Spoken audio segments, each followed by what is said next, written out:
Bonjour à toutes et à tous et bienvenue dans l'expatriation sans filtre. Moi c'est Karine, coach et spécialiste de l'expatriation.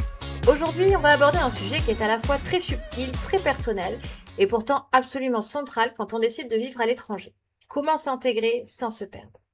Parce que s'expatrier, ce n'est pas seulement arriver dans un nouveau pays, trouver un logement, un travail et créer une nouvelle routine.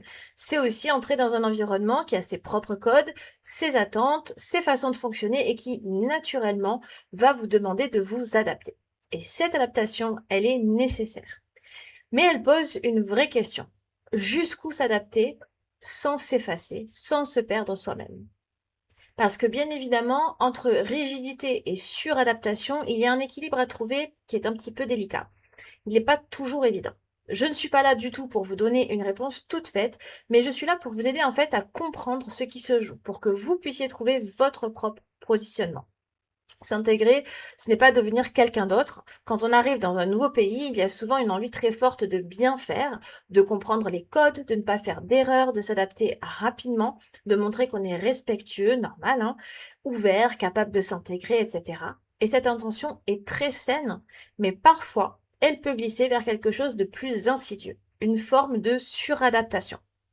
Et là, on commence à observer, à ajuster son comportement, sa manière de parler, ses réactions, et petit à petit, sans forcément s'en rendre compte, on peut commencer à s'éloigner de soi-même. C'est pas de manière brutale et c'est en ça que c'est insidieux. C'est très progressif. On va dire moins ce que l'on pense, on s'adapte même quand ça ne nous convient pas, on accepte des situations qui, dans un autre contexte, ne seraient pas du tout acceptables pour nous, et en fait, on fait ça parce qu'on veut simplement s'intégrer. Mais s'intégrer, ça ne veut pas dire disparaître. Ce n'est pas devenir une version acceptable de soi-même. C'est trouver une manière d'exister dans un nouvel environnement sans renoncer à ce qui est important pour vous. Alors pourquoi est-ce qu'on a tendance à trop s'adapter? C'est une tendance certes qui existe, mais qui n'est pas du tout un hasard. Quand vous arrivez en fait dans un pays que vous ne maîtrisez pas complètement, vous êtes dans une situation de vulnérabilité. Vous ne connaissez pas encore les règles implicites, vous ne maîtrisez pas toujours parfaitement la langue, vous n'avez pas encore votre réseau, cette sécurité intérieure également que vous aviez dans votre pays d'origine et c'est parfaitement normal. Et dans ce contexte, votre cerveau, lui, il va chercher à sécuriser la situation.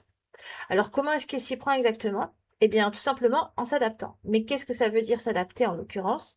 Ça veut dire éviter le conflit, chercher à être accepté, il n'y aurait rien de pire que de se sentir rejeté, et en minimisant les différences. C'est un mécanisme de protection en réalité. Mais comme tous les mécanismes de protection, il peut devenir excessif. Et quand il devient excessif, il peut vous éloigner de votre propre équilibre. Il va donc falloir s'adapter intelligemment et comprendre les codes sans vous renier. S'adapter en soi, ce n'est pas du tout une mauvaise chose. C'est même quelque chose que je vais vous conseiller le plus souvent possible. C'est vraiment une compétence essentielle qu'il va falloir utiliser quand vous vivez à l'étranger.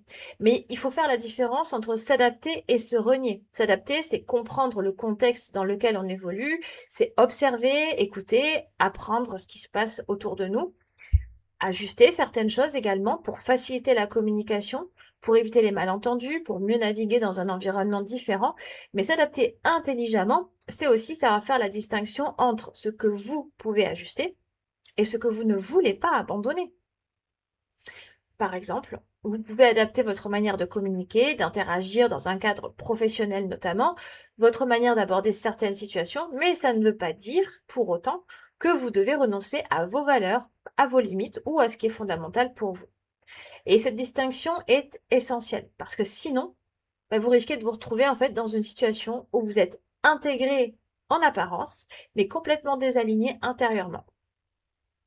Alors quels sont les signes que vous êtes en train de vous effacer? Il y a quelques signaux qui peuvent vous alerter, des petits décalages au départ qui peuvent devenir beaucoup plus importants avec le temps. Par exemple, le fait de ne plus exprimer vos opinions, par peur de déranger.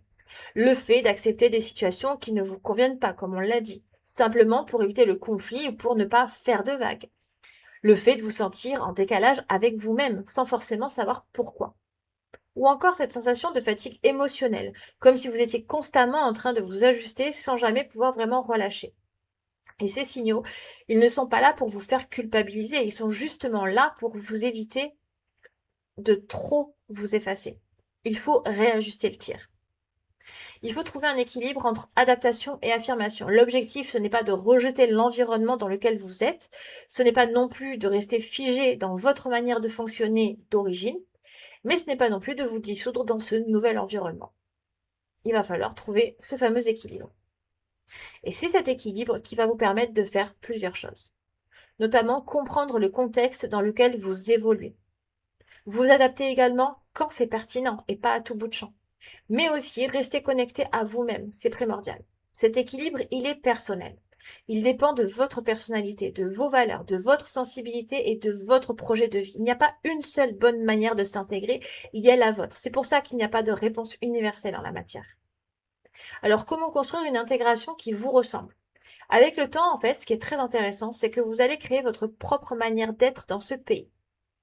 Vous n'allez pas devenir quelqu'un d'autre, vous allez simplement devenir une version enrichie de vous-même, une version différente, qui a intégré de nouvelles références, de nouvelles façons de voir, de penser, de nouvelles expériences, mais qui reste ancrée dans ce qui est important pour vous. Et c'est là que l'expatriation devient vraiment intéressante, parce qu'elle ne vous transforme pas en quelqu'un d'autre, elle prend ce que vous aviez déjà, elle laisse de côté des choses qui ne vous sont plus nécessaires ou que vous vouliez changer, que vous remplacez avec de nouvelles choses. Et elle vous oblige à vous positionner, à choisir, à ajuster et à construire une identité plus consciente. Donc s'intégrer sans se perdre, ce n'est pas toujours simple, on vient de le voir. Ça demande de la lucidité, de l'observation, parfois de prendre du recul et surtout une vraie connexion à soi. Mais c'est aussi ça qui rend l'expérience de l'expatriation profondément enrichissante, parce que vous ne faites pas que changer de pays, vous apprenez à vous connaître aussi dans un contexte différent. Qui seriez-vous si vous étiez né dans un autre pays? Vous apprenez en fait à vous adapter sans vous renier. Et ça, c'est une compétence qui va bien au-delà de la simple expatriation. Alors bien sûr, si vous avez besoin d'être accompagné dans cette réflexion, dans mon accompagnement et dans Easy Expat, on travaille aussi toute cette dimension-là, parce que s'intégrer, ce n'est pas seulement comprendre le pays, c'est aussi apprendre à rester aligné avec soi-même. Merci infiniment de m'avoir écouté. Je vous dis à très vite pour un nouvel épisode de l'expatriation sans filtre. Ciao ciao!